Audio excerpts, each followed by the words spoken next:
जनता की आवाज सीधी सरकार के पास। हम बनेंगे आपकी आवाज, न्याय और सम्मान की जंग। नमस्कार, मैं हूं आपके साथ अंजना और आप देख रहे हैं वी न्यूज मीडिया। आइए शुरुआत करते हैं आज की बड़ी खबर से। एक नोटिस से 17 घरों के परिवार हैं हैरान परेशान। जानकारी के लिए बता दें कि खागी मुंडेरा के कार्यवाहक ग्राम प्रधान ने बताया कि हमारे ग्राम सभा में कोई राजस्व कर्मी टीम पैमाइश करने नहीं आई। कुशीनगर जिले के तहसील क्षेत्र हाटा स्थित ग्राम सभा खागी मुंडेरा का है, जहां इसी गांव में सिंह समुदाय और पासवान समाज के लोग अनवरत समय से निवास करते हैं। कुछ वर्ष पहले पासवान और सिंह में आपसी विवाद हो गया। विवाद के दौरान सिंह बिरादरी ने जय किशन पासवान पुत्र स्वर्गीय मुल्लू पासवान की हत्या कर दी गई। उसी हत्या के बदले में पीसीओ ने कुछ महीने पहले कमलेश सिंह की हत्या कर दी। उसी के हत्या के बदले में मकान ध्वस्तीकरण को रोकने के संबंध में पीड़ित दीपक पुत्र जय किशन ने बताया कि हमारे बाप दादा पुस्त दर पुस्त अपनी इस पुश्तैनी मकान में निवास करते चले आ रहे हैं। पिता जय किशन पुत्र स्वर्गीय मल्लू की हत्या राधाकृष्ण अनिरुद्ध सिंह कमलेश सिंह ने 22 अप्रैल 2002 को गेहूं कटवाते समय गोली मारकर हत्या कर दी थी। पुनः प्रार्थी के चाचा वासुदेव पुत्र मल्लू की हत्या 1986 में राधाकृष्ण ने करवाई थी। उससे पूर्व से परिवार जन इसी मकान में रहते चले आए हैं। हल्का लेखपाल वीरेंद्र सिंह के द्वारा मेरे घर को खलिहान की जमीन पर बताकर दिनांक 14 सितंबर 2023 को घोषित कर 5 वर्ष पूर्व से अवैध कब्जा दिखाकर मकान को ध्वस्तीकरण के नोटिस चस्पा करा दिया गया, जो कि पूर्णतः निराधार व असत्य है। इस मकान में प्रार्थी की पीढ़ी दर पीढ़ी से रहते चले आ रहे हैं। इस मकान पर 14 अगस्त 2004 में पूर्व की रंजिश में राधा कृष्ण सिंह के द्वारा 3 सिलेंडर व ग्रेनेड बम द्वारा हमला कराकर समूचे परिवार को जान से मारने की धमकी की कोशिश की गई थी, जो शासन एवं प्रशासन के संज्ञान में है। उक्त मकान में जो बम कांड हुआ था, इसकी नक्शा नजरी कुशीनगर मुख्यालय रविंद्र नगर धुस फास्ट ट्रैक कोर्ट प्रथम न्यायालय में दाखिल है, जिसका अगली तारीख 4 दिसंबर 2023 को लगी है। पीड़ित परिवार के लोगों ने मकान का ध्वस्तीकरण रोकने व हल्का लेखपाल वीरेंद्र सिंह के खिलाफ सख्त कार्रवाई करने की शासन प्रशासन से गुहार लगाई। मीडिया ने जब मकान ध्वस्तीकरण तथा नोटिस के संबंध में तहसीलदार हाटा धर्मवीर सिंह से फोन पर जानकारी ली गई, तो उन्होंने जानकारी देने से मना कर दिया। आइए जानते हैं क्या है इस नोटिस में पीड़ित परिवारजनों की जुबानी। इसी के साथ वी न्यूज मीडिया से जितेंद्र गुप्ता की रिपोर्ट। सवाल है कि अभी भी यहाँ मकान के ध्वस्तीकरण की बात सामने आ रही है, जिसमें उच्च न्यायालय तक रिट याचिका भी दाखिल है, तो आखिर यह सब क्यों हुआ, आप बताएं। पुरानी रंजिश चली आ रही है, जो कि हमारे घर में काफ़ी हत्याएँ हो चुकी हैं और वो संयुवार जाते हैं सब, जो कि काफ़ी सबल हैं सब। और हम लोग एक पासी वर्ग के हैं, अनुसूचित एक दलित, और हम लोग को बहुत दबाया जा रहा है। और इस नाते उसने जैसे मेरे पिताजी की हत्या किया 22/4/2002 में। उसके बाद इसी मकान पे बमकांड हुआ 2004 में, और उसके बाद और इसी मकान को लेखपाल दिखाया है कि 5 साल हुआ इस मकान को बने हुए। तो बताइए, जब 5 साल बने हुए हुआ तो 2004 में इसी घर पे घटना हुआ जो, और सभी लोग नजरी नक्शा न्यायालय में उपस्थित है, जो कि 30 तारीख को 4 को डेट है, 4/12/2023 को, और न्यायालय में देखा जा सकता है जब टीसी फर्स्ट उपस्थित है। क्या नाम है आपका? दीपक पासवान। आज क्या मामला है, बेदखली के आदेश की जो चर्चा है, क्या कहना चाहते हैं उसमें? सर देखिए, हम लोग इस मकान में पुश्तैनी हमारी मकान है, हम लोग 60-70 बरस से इसमें रहते चले आ रहे हैं। सर बीती 8/8/16 को सर हमारे घर नोटिस है हमारे बड़े पापा के नाम से। सर हमारे पिताजी 3 भाई हैं। हमारे पिताजी वासुदेव पासवान, जिनकी हत्या हो चुकी है, मर चुके हैं, और चाचा जय किशन पासवान, उनकी भी सर हत्या हो चुकी है। और हमारे बड़े पापा सुखदेव पासवान हैं। हम लोग तीनों लोग सर आप एक ही मकान में रहते हैं और अलग अलग रहते हैं, आपसी बंटवारा करके। सर बीती 8/8/16 को हमारे घर हमारे बड़े पापा सुखदेव जी के नाम से नोटिस आया। उसमें सर आदेश हुआ कि आपका घर खलिहान में। उसके बाद 16 को आदेश आया कि आपका घर बेदखली हो गया है न्यायालय से और आप अपना सामान खाली कर दें। उसके बाद सर हम लोग डीएम के पास गए, एसडीएम के पास गए, सर कोई सुनवाई नहीं हुई।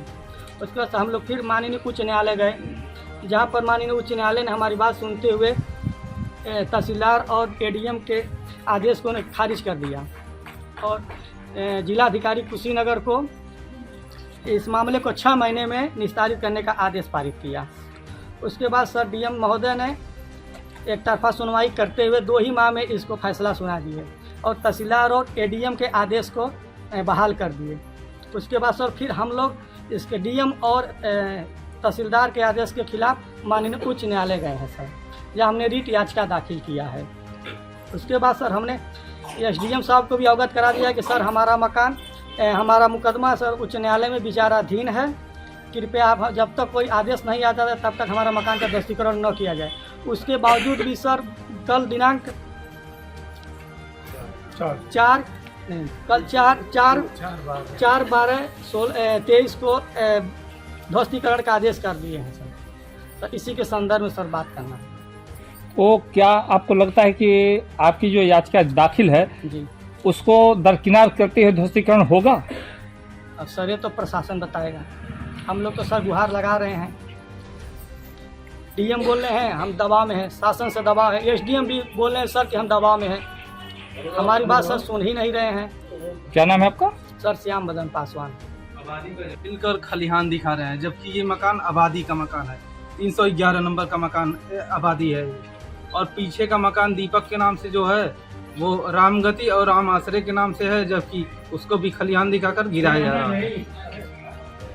इसमें पैसा खा के सब नेता के दबाव में ये सब कर रहे हैं सब, जबकि ये मकान दोनों वो आबादी का जमीन ये है और उधर वाला जो काश्तकारी जमीन है। अब बिना पैमाइश का वो बार बार रिपोर्ट लगा दे रहे हैं सब कि पैमाइश हो चुका है, जबकि अभी तक पैमाइश नहीं हुआ है। कोई आया नहीं। क्या यह माना जाए, अभी आपने बताया कि कुछ काश्तकारी जमीन है, तो क्या काश्तकारी जमीन पे भी नोटिस चस्पा है? हाँ सर। क्या नाम है आपका? संदीप पासवान। कितने लोगों का? सर 17 लोगों का ध्वस्तीकरण है, जबकि सर खलिहान की भूमि मात्र 76 डिसमिल है सर, इसका इंतखाब है हमारे पास और ये 17 लोगों का सर चस्पा किए हैं और सर 17 लोगों का अगर मकान देखा जाए तो 3 बीघा से ऊपर की है, लगभग 200 डिसमिल से ज़्यादा। जो मकान ध्वस्तीकरण का ऑर्डर कल दिनांक 4 में हुआ है, 4/12/23 में, वो दोनों मकान, ये तो आबादी का है मकान जिसको खलिहान दिखा रहे हैं सब, और फिर उधर वाला जो मकान है रामगति और राम आश्रय के नाम से है, उसको भी खलिहान दिखाकर एसडीएम लेखपाल जबरदस्ती उसको ध्वस्तीकरण का आदेश दे दिया। क्या नाम है आपका? संदीप पासवान। संदीप जी कहाँ से रहने वाले हैं आप?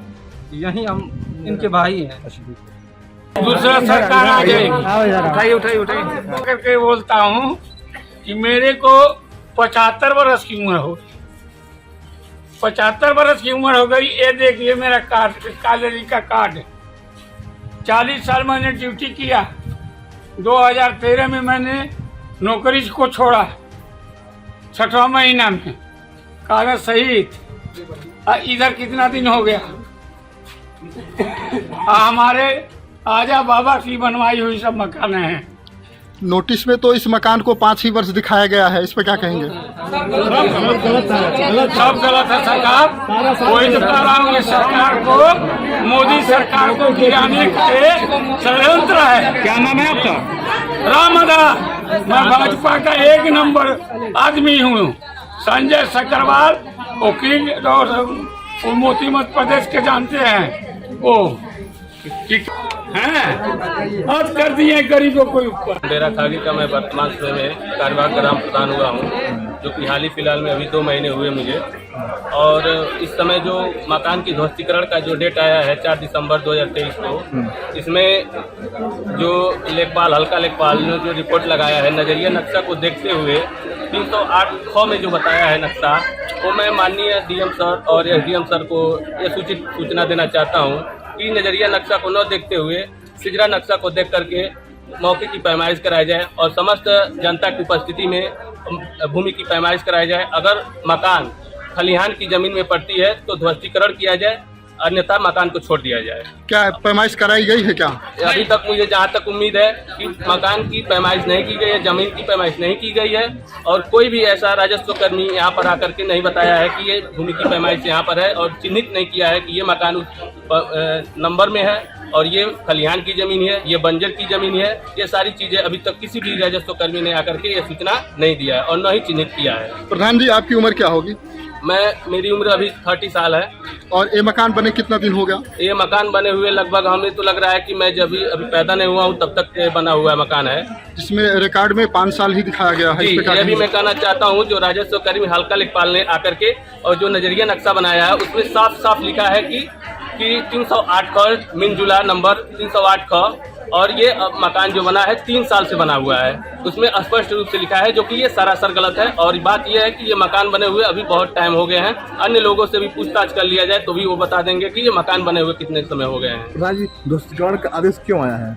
प्रधान, मेरा क्या मानना है कि ध्वस्तीकरण का आदेश इसीलिए आया है कि ये दिखाया गया है कि ये खलिहान की जमीन में अवैध कब्जा करके बनाया गया है। अब माननीय डीएम सर एवं एसडीएम सर से ये कहना चाहता हूँ, कोई विवाद पता का? जी, पिछले विवाद हुआ था तो विवाद को न दिखा करके ये दर्शाया गया है कि जो विवाद है वो तो अपनी जगह है और जो भी अपराधी हैं वो जेल में हैं, वो अपनी सजा काट रहे हैं, लेकिन ये मकान जो गिराया जाए ये दिखाकर गिराया जाए कि खलिहान की जमीन है और ये इसको इसलिए गिराया जा रहा है। तो मैं माननीय डीएम सर और एसडीएम सर से रिक्वेस्ट करना चाहता हूँ कि पुनः इस मकान को जमीन को भूमि की पैमाइश कराई जाए और वास्तविक रूप से अगर खलिहान की जमीन है तो उसको चिन्हित करके मकान को ध्वस्तित किया जाए और ग्राम सभा में जितनी भी खलिहान की जमीन है उनको भी चिन्हित करने का आदेश पारित करें।